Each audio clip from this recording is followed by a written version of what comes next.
muito boa tarde para você. O programa Brasil Cristão está no ar. Seja muito bem-vindo, muito bem-vinda.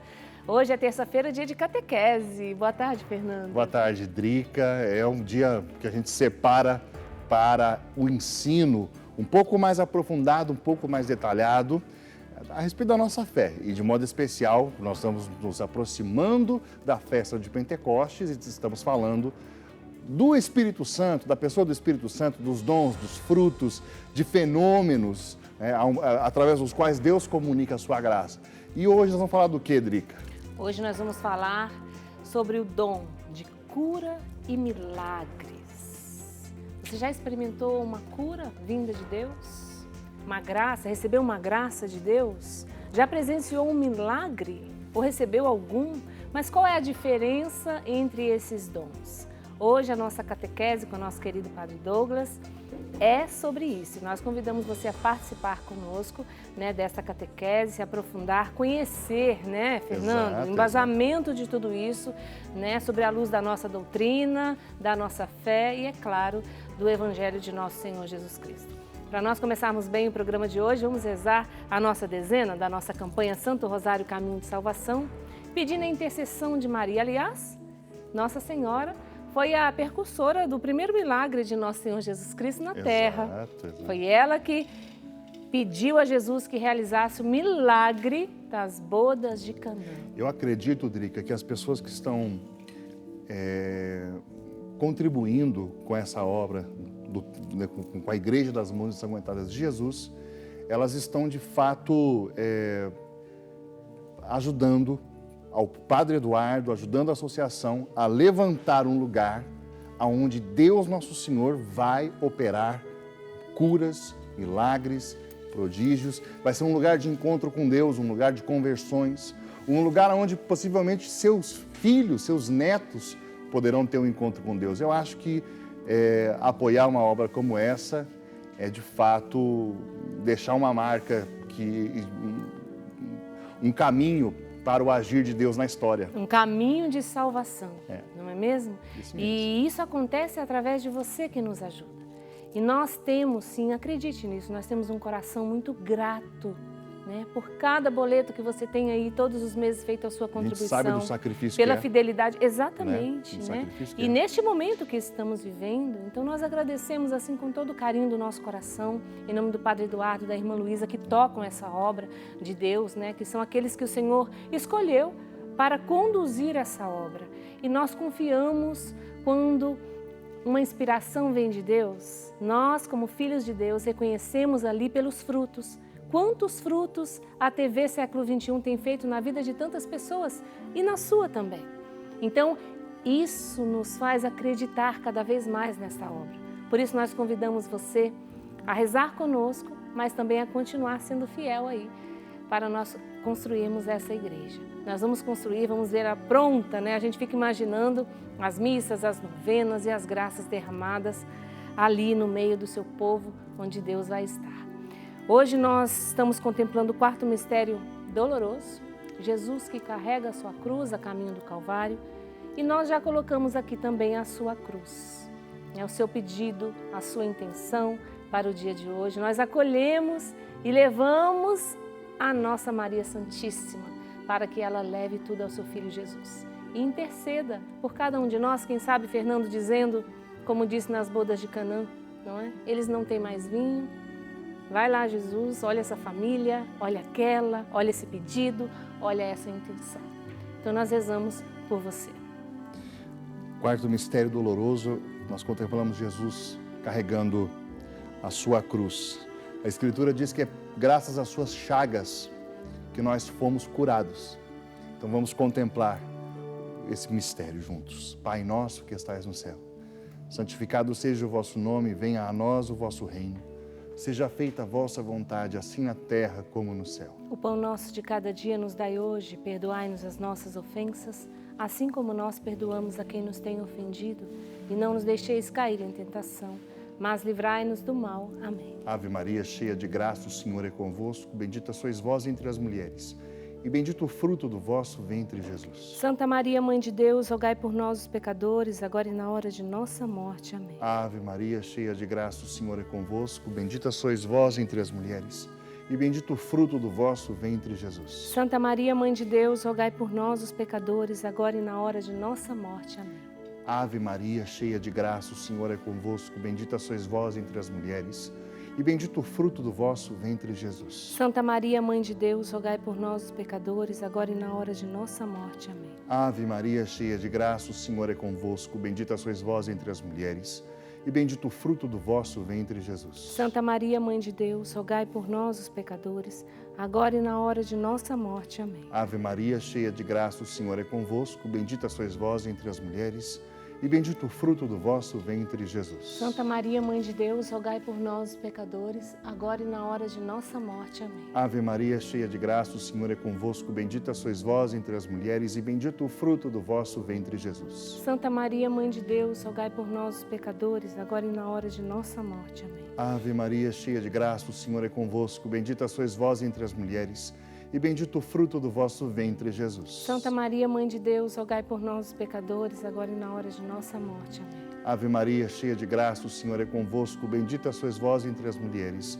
e bendito o fruto do vosso ventre, Jesus. Santa Maria, Mãe de Deus, rogai por nós, os pecadores, agora e na hora de nossa morte. Amém. Ave Maria, cheia de graça, o Senhor é convosco. Bendita sois vós entre as mulheres, e bendito o fruto do vosso ventre, Jesus. Santa Maria, Mãe de Deus, rogai por nós, os pecadores, agora e na hora de nossa morte. Amém. Ave Maria, cheia de graça, o Senhor é convosco. Bendita sois vós entre as mulheres, e bendito o fruto do vosso ventre, Jesus. Santa Maria, Mãe de Deus, rogai por nós, os pecadores, agora e na hora de nossa morte. Amém. Glória ao Pai, ao Filho e ao Espírito Santo. Como era no princípio, agora e sempre. Amém. Ó meu Jesus, perdoai-nos e livrai-nos do fogo do inferno. Levai as almas todas para o céu e socorrei principalmente as que mais precisarem. Ó Maria, concebida sem pecado, rogai por nós que recorremos a vós.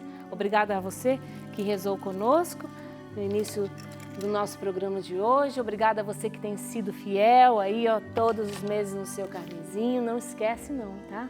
Vamos continuar construindo a nossa igreja através da fidelidade aqui, né, no carnê, e também através das contas do Santo Terço, que é, sem dúvida, o nosso caminho de salvação, né, Fernando? Exatamente. Vamos lá. Boa tarde, Padre Padre. Douglas, sua bênção. Boa tarde, Deus abençoe Drica, Deus abençoe Fernando. Amém. E Deus abençoe a todos os irmãos que nos acompanham agora pela rede Século XXI. Excelente. Hoje o nosso tema é o dom de cura e milagres. Hoje nós vamos falar, então, nossa catequese de hoje, nós vamos falar sobre o dom de cura e milagres. Você quer participar conosco? Eu já vou deixar para você o telefone para você entrar em contato conosco e fazer parte aqui da nossa bancada, enviar sua pergunta para o Padre Douglas. Nós vamos responder à medida do possível. A gente tenta responder o máximo que a gente consegue, viu, gente? Então, ó, nosso telefone 19 3871 9620.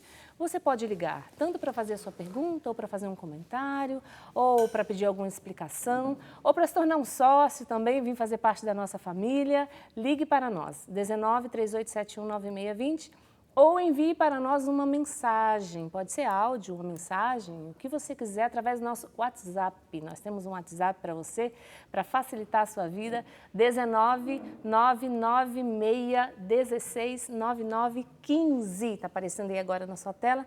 É só você enviar a sua mensagem aqui. Enquanto a gente vai decorrendo aqui o assunto, você envia a mensagem para nós, né, meninos? Exatamente. Hoje vamos falar sobre o cura e milagres. Lembrando desse contexto, né? Nós já falamos a respeito daquilo que a gente... Vou usar os nomes técnicos que o Padre Douglas nos ensinou. Nós falamos sobre o fenômeno de queda e quando esse fenômeno é assumido pela graça e comunica a graça, o repouso no Espírito. Repouso no Espírito. Né? Depois Nosso primeiro tema, né? Exato. Depois nós falamos sobre glossolalia, né? O falar em línguas. E aí temos todo um ensino, foi maravilhoso, né? E agora nós vamos falar a respeito de cura e milagres, não é verdade? E é interessante a gente fazer uma introdução, Padre Douglas e Drica, a respeito desse tema, lembrando que justamente quando a gente fala, sobretudo quando a gente fala de cura, nós partimos de um pressuposto, a existência da enfermidade. Exato. Né? E quando nós falamos da enfermidade, qual é a sua origem primeira? Né? E aí nós falamos do problema do mal no mundo, nós falamos a respeito do pecado. Quando a gente ora, Padre Douglas, o estado adâmico préternatural, ou seja, antes da queda, como que Deus pensou o homem? E o que acontece com o gênero humano depois da queda? Explica pra gente. O catecismo da igreja nos ensina que antes da queda original, Deus nos criou com dons préternaturais. Então, o que seriam esses dons préternaturais? Eram perfeições originais nas quais o ser humano era concebido, a princípio Adão e Eva. Nós tínhamos uma inteligência perfeita, uma sabedoria infusa, ou seja, dada por Deus e que fluía com perfeição. Nós tínhamos imortalidade, ou seja, fomos feitos para viver para sempre. Olha, enfim, vários. E um deles, que nos interessa muito aqui hoje, um desses dons préternaturais, era o dom da imparcialidade. Nós não fomos criados para sofrer ou sentir dor. Né? Aliás, perdão, eu errei a palavra. Impassibilidade. Nós não deveríamos passar por dor ou sofrimento. Impassibilidade. De forma misteriosa, com a queda original, com o pecado original, nós perdemos esses dons préternaturais e caímos numa condição para a qual Deus não nos criou. Então, fantástico. Isso precisa ficar claro. Muitos textos na Escritura dão testemunho de que Deus hoje, Ele tolera a nossa morte, mas Ele nunca a desejou. Ele tolera as nossas enfermidades, mas nunca as desejou e não nos criou para elas. Por alguma razão que é revelada em Jesus Cristo, elas só são ainda permitidas por Deus, a morte, a doença, o sofrimento, porque de alguma maneira elas podem contribuir para a obra de salvação, para a obra de redenção. Do contrário, o Senhor já as teria aniquilado definitivamente. Já aniquilou em forma de penhor, em forma de garantia. Ele já aniquilou a morte eterna, que é aquela da qual nós realmente não poderíamos nos salvar. Ele veio nos salvar da morte eterna e também da morte física, porque Ele nos deu a garantia, pelo batismo no Espírito Santo, que aquele que crê nele e com ele viver, com ele ressuscitará no último dia. Então nós temos uma garantia da ressurreição da carne para o fim dos tempos. Então essa também já é uma morte vencida, embora ainda haja uma luta contra essa morte a ser travada. Paulo diz numa das suas cartas que o último inimigo a ser vencido é a morte. Então ainda há inimigos a serem combatidos e vencidos. E a doença, a mesma coisa. Existe uma encíclica que foi escrita por São João Paulo II, não é? Ontem nós celebramos o centenário do nascimento de São João Paulo II, se estivesse entre nós teria completado 100 anos. Ele escreveu uma encíclica, uma carta chamada Salvifici Doloris, né? O sentido salvador da dor, do sofrimento, mais ou menos essa tradução.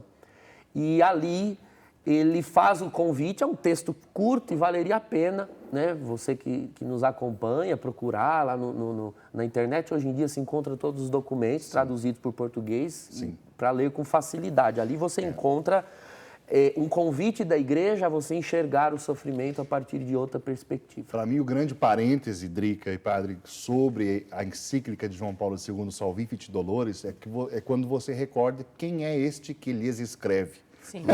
João Paulo II. Se tem alguém perito em sofrer, Sim. Foi esse homem. desde pequeno, perdeu a mãe, depois perdeu os seus amigos na guerra, passou por todas as desgraças que a Polônia passou, pessoalmente, né, atentado de morte, Parkinson, ou seja, um homem realmente experimentado nos sofrimentos, imitou nosso Senhor nisso, e é ele que escreve Salvifici Dolores. Então, procura no site do Vaticano, você pode jogar lá no site do Vaticano, Salvifici, com um CI, né, Dolores, e vai ser muito edificado. De fato. Agora, vamos seguir aí essa nossa conversa. Colocando essa questão, a enfermidade, né? Ela aparece, então, como uma consequência do pecado. E aí existe, padre, algumas coisas que a gente pode apontar como causas da enfermidade. Existem causas naturais e existem causas sobrenaturais também. Sim, o que precisa ficar claro para quem nos acompanha é o conceito de pecado. Sim. Porque quando nós dizemos que todo mal ele provém do pecado, aí a pessoa que fica doente ou que vê um filho doente, uma criança doente, faz a pergunta que fizeram lá no Evangelho de São João. Quem pecou? Né? Quem pecou para isso acontecer? Sofresse desse jeito. Calma lá, nós, infelizmente, ainda reduzimos a ideia de pecado a atos pessoais. Exato. Então, uma criança que nasce doente, sofrendo, mas que pecado ela cometeu? Ou os pais? Não é pecado no sentido de ato mal moral cometido. O pecado, ele é uma palavra muito ampla. Nós usamos na teologia, na doutrina, enfim, na reflexão cristã, o termo pecado para nos referir a toda declinação, todo o declínio da natureza humana para fora do desígnio de Deus. Então, um ato, né, um declínio, não necessariamente um ato, mas um declínio do ser humano para fora do projeto original, do desígnio original de Deus, esse declínio ele pode se dar por um ato da pessoa, que é o que nós chamamos de pecado pessoal, ou seja, o pecado que a pessoa comete, ou simplesmente a natureza, ela saiu desse desígnio original, ela declinou. Por qual razão? Bom, não há necessariamente um culpado. O que nós sabemos é identificar que a coisa não está de acordo com o que Deus sonhou. Então, há um pecado, mas não é um pecado cometido, mas um desvio, um declínio da natureza. Padre, né, isso já começa Exatamente. com o pecado original que nós já nascemos com ele. Sim, nós nascemos em situação de pecado original e, no entanto, nenhum de nós cometeu esse pecado, né?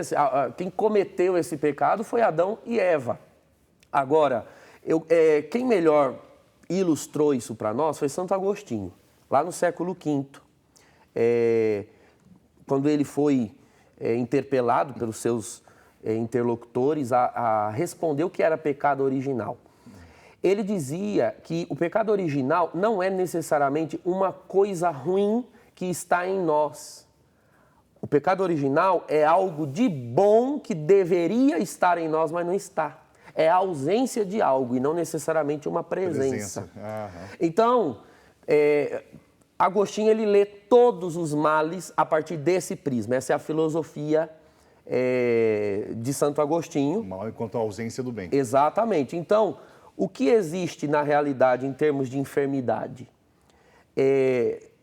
Não é a presença de um mal, mas é a ausência da saúde que Deus desejaria que houvesse no ser humano. Aqueles dons preternaturais. Sim. Exatamente. Então, há uma ausência de saúde. Como o frio é a ausência de calor, como o escuro é, na verdade, a ausência de luz, a doença é ausência de saúde, né? Ausência de salubridade. Deus nos fez para a saúde plena. Aliás, no latim, né, uma curiosidade para que todos entendam como uma coisa é associada à outra, no latim, saúde e salvação são sinônimos. A palavra salus, nós chamamos Nossa Senhora, né, de salus infirmorum, saúde dos enfermos, mas Cristo é salus hominem, né, é a salvação dos homens. Salus é saúde e salvação. Quando nós dizemos que o Senhor veio nos salvar, O Senhor veio nos devolver a saúde das nossas almas e, por que não, a saúde dos nossos corpos. A ressurreição final será a restituição plena da saúde dos nossos corpos. Então, saúde e salvação estão profundamente implicadas. E acredito que você enxergando dessa forma, doença como ausência de saúde, assim como nós entendemos pecado original como a ausência de uma santidade absoluta e perfeita, fica mais simples. Você talvez olhando um bebê de colo, diga assim, eu não posso dizer que há um pecado nele, eu posso dizer que ele está em pecado original? Bom, se você entende pecado como um ato moralmente mau, esse tipo de pecado pessoal você não encontra no bebê de colo. Mas a pergunta que eu faço é, este bebê de colo, ele já é um santo? Ele já conhece a Deus na sua plenitude? É uma criança coisa pura. que lhe falta. É algo que lhe falta. É uma criança pura, sim. É uma criança inocente, sim. Mas conhece a Deus, já ama a Deus, ele ainda precisa desenvolver a capacidade de intelecção, ele vai precisar receber a fé, ele vai precisar receber os elementos da santidade. Então, há nele uma pureza, mas não há nele uma santidade, como nós entendemos santidade. A santidade é uma graça que se recebe e na qual se cresce, se progride. Então, do jeito que eu e você somos capazes de verificar a ausência de algo, tanto você pode verificar como você, como bom católico, corre atrás de dar. Você leva a igreja para batizar, vai crescendo, adquirindo idade de razão, você quer introduzir numa catequese para aprender a fé, aprender a doutrina, você ensina a oração, você explica as coisas a partir da fé cristã, ou seja, porque você verifica que falta na criança algo. Então, essa condição de ter nascido com algo tão essencial, que é a fé, faltando, é o que nós chamamos de pecado original, porque Deus é essencial. Sim. Aquilo que é essencial para nós não vem conosco, precisa ser dado. O alimento precisa ser dado, a veste para o corpo precisa ser dado. Sim. Ora, e tudo isso nós damos, e damos muito já, muito logo, assim que nascem.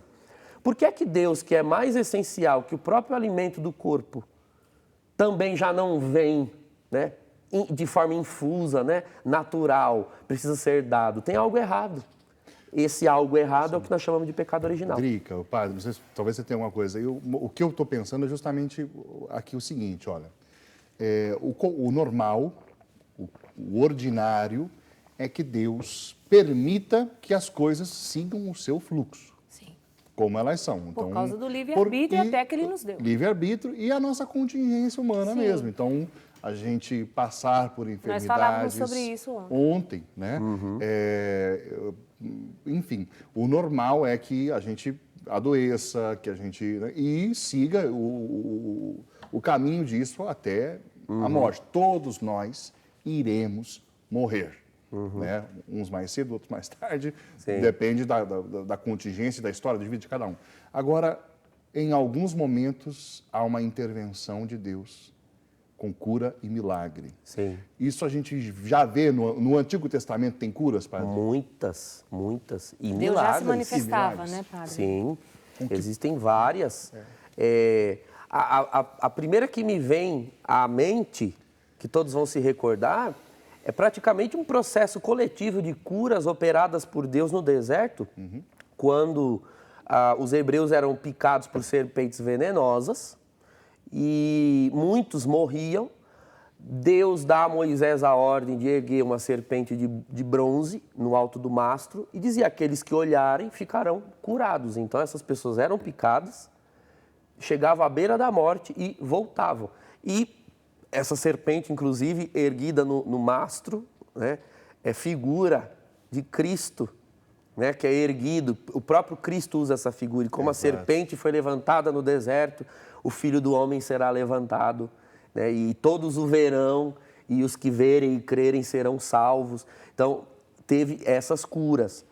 Milagres, eu me lembro de quando o profeta, eu sempre confundo nessa passagem se é Elias ou Eliseu, acho que Eliseu, que já sepultado, os mortos que eram lançados sobre os restos mortais dele, ressuscitavam. Exato. né? Voltavam à vida, fisicamente. Então, veja que o Antigo Testamento, a cura de Naamã, o sírio, que foi também recorrer ao profeta, mergulhou 7 vezes na água do Jordão e saiu purificado da sua lepra. Sempre existiram curas no povo da aliança. E já lá na aliança antiga, elas tinham a mesma finalidade que no Novo Testamento, embora no Novo Testamento ela vá adquirir um sentido ainda mais profundo. No Antigo Testamento, a função das curas era demonstrar que o Deus de Israel é um Deus vivo e verdadeiro. Então, Deus vivo por quê? Porque o povo do Antigo Testamento, por serem muito influenciados pelos povos ao redor, eles possuem ainda uma mentalidade animista, né? Para explicar para você o que seria isso.